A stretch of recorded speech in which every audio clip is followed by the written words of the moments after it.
Alyssa Thomas, that's what she does. She uses her body. I will be out Sunday, but I'm feeling a lot better, excited to get back into practice today, and then feeling really, really positive about getting back into one of the games at the back-to-back. Obviously, difficult coming back in a back-to-back. If the NBA is going to review calls, you're saying the WNBA can review calls and act retroactively. There are moments when the most outspoken voice in sports media stops holding back and says exactly what many people are thinking. On June 24th, 2026, during the Indiana Fever's matchup against the Phoenix Mercury, a loose ball in the second quarter led to a controversial moment when Alyssa Thomas appeared to drive a closed fist into Caitlin Clark's throat as Clark lay on the floor, unable to defend herself. The play had already moved on. Thomas then stepped over Clark. No foul was called, and Clark exited the game in the third quarter with a back injury, never returning. Stephen A. Smith had plenty to say about the incident, and he didn't hold anything back. Let's begin with exactly what Stephen A. Smith said. If it walks like a duck and it quacks like a duck, it ain't a damn mongoose. I've said that many, many times over the years. There is a flagrant level of resentment that exists when it comes to Caitlin Clark, and it has existed since she has arrived in the league. She is the cash cow. He acknowledged that Clark isn't a helpless victim, but Smith emphasized the key difference that cannot be ignored. Playing with intensity and competitiveness is one thing. Driving a fist into someone's throat is something entirely different. The two are nowhere near the same. Smith then pointed to a historical comparison that everyone responsible for leading the WNBA should seriously pay attention to. There's an elevated level of physicality that obviously compromised her availability last season where she missed a few games. There is a palpable resentment towards this girl where you have people who are resenting of her star power and her cachet. And as a result, if they have an opportunity to go at her, they're going to take it. And then came the statement that is now being repeated across sports media throughout America. Don't get in the way of the cash cow. He wasn't finished yet. He continued. Where I believe there's been a failure on the part of some people to appreciate the mantra of a rising tide lifts all boats. Ride this cash cow till the wheels come off. They did it in the NBA with Magic Johnson. They did it ultimately with Michael Jordan. You know, that's how you do this. You find somebody that just galvanizes folks and ingratiates themselves with the public at large in such a way where everywhere they go and whatever they do, everybody wants to watch. Smith then shifted his criticism toward the WNBA as a whole. He gave credit to Stephanie White, pointing out that there had been two separate points of contact on a defenseless player while an official stood just feet away on the baseline. Yet there was no foul, no whistle, and no immediate accountability. Clark exited the game in the third quarter with a back injury and never returned. During her post-game press conference, Stephanie White said exactly what needed to be said. We're coming in here aware of what happened 2 nights ago, and that still happens? What? Absolutely unacceptable. No, she didn't, dude. Absolutely she just unacceptable. Cursed? And the reckless closeout that they actually reviewed, and the foot still comes down on top of the defender's foot that wasn't upgraded? Absolutely disrespectful. The following day, the WNBA reviewed the incident and upgraded the play to a flagrant 2 foul. Alyssa Thomas received a 1-game suspension along with a $1,000 fine after the league ruled that she had recklessly made contact with her fist to the throat area of Indiana Fever guard Caitlin Clark, describing the action as a non-basketball play. Thomas served that suspension on Saturday. WNBA is putting itself well in the category of the WWE, where you don't really talk about the games, you talk about all the stupid stuff that's surrounded. They're also trying to make Alyssa Thompson a victim for the throat punch heard around the world of Caitlin Clark. Phoenix Mercury head coach Nate Tibbetts did not stay silent.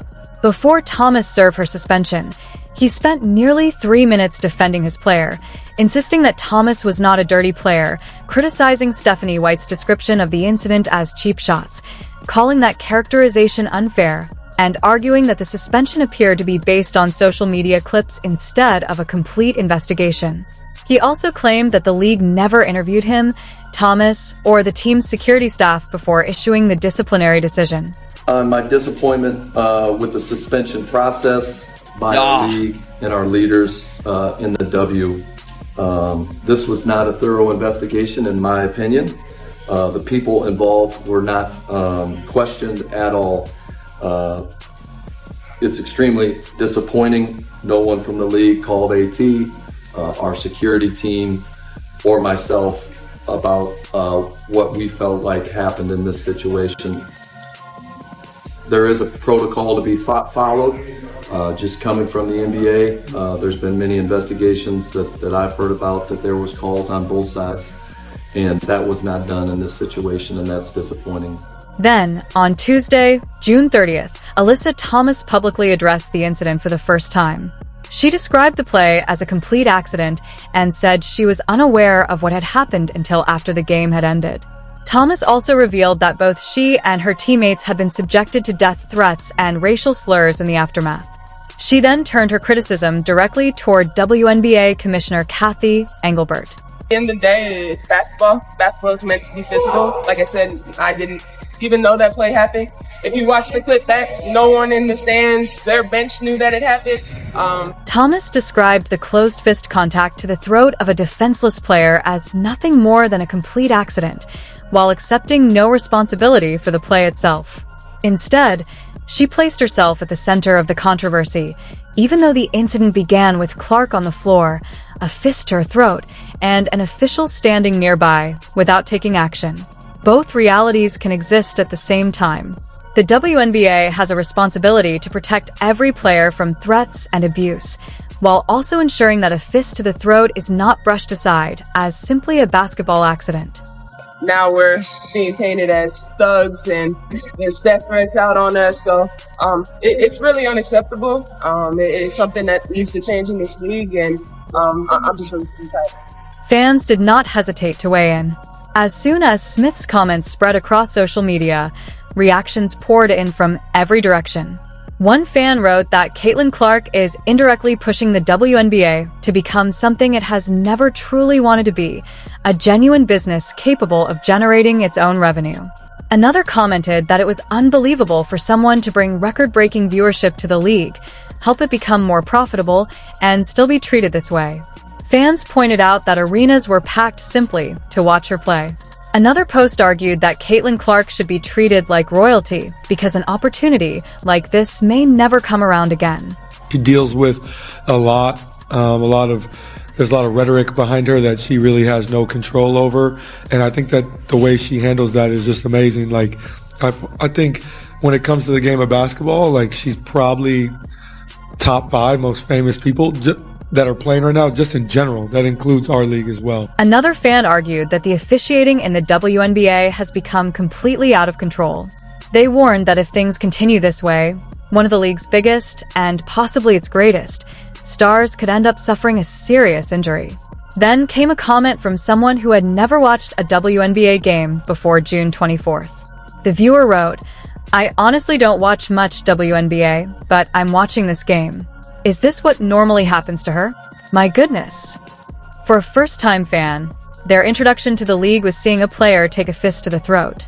The referees, the officials completely missed the call. Because this happened to Caitlin Clark, and we're in this mode where every time Caitlin Clark is fouled, anytime anybody breathes on her, it brings out the hottest, the most scorching of takes.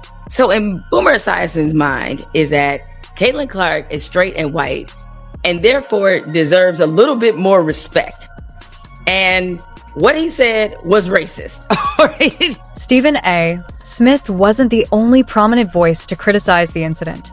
WNBA legend Lisa Leslie, Sophie Cunningham, LaShawn McCoy, and several media personalities all questioned the officiating and argued that the league must do a better job protecting its biggest stars. Many compared Clark's impact on the WNBA to the influence of Michael Jordan, Magic Johnson, Larry Bird, Tiger Woods, and Tom Brady on their sports, emphasizing that transformative athletes are typically given greater protection because of the value they bring. Smith made it clear he wasn't labeling anyone a dirty player, but he insisted the WNBA cannot allow poor officiating or inconsistent discipline to jeopardize the player driving unprecedented attention to the league. His message was simple: review plays consistently, issue meaningful penalties when necessary, and protect the league's most valuable asset before this historic opportunity slips away.